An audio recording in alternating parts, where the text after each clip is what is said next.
Alors, en phase équinoxiale, il faut absolument que tout ait une fonction bien précise.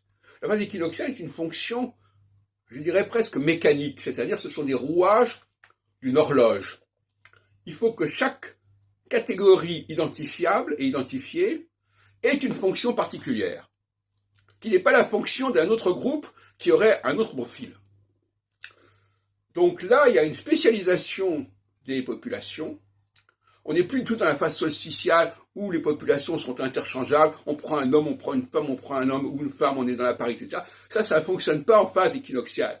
En phase équinoxiale, on est dans un phénomène technologique. C'est-à-dire, par exemple, c'est comme dans une machine. Eh bien, ce bouton-là, il est là, il a une fonction spéciale. Et le bouton à côté, il a une autre fonction. Autrement, il n'y a pas de raison d'être.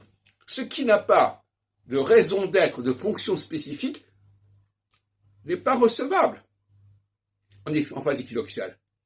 Si vous ne pouvez pas justifier que votre présence fait sens, que vous avez un rôle particulier à jouer, ça ne tient pas debout. Hein? Donc les hommes, ceux qui sont perçus comme hommes, doivent avoir une fonction spéciale, les femmes doivent avoir une fonction spéciale, les races doivent avoir une fonction spéciale, un statut spécial, que ce soit en haut ou en bas. Les questions d'âge aussi, enfin il y a tout un ensemble de critères qui doivent, du moment qu'ils sont repérables et visuels, qui doivent faire sens, qui doivent être traduits en termes de fonction. Alors qu'en phase solsticiale, on ne tient pas compte de ces différences-là.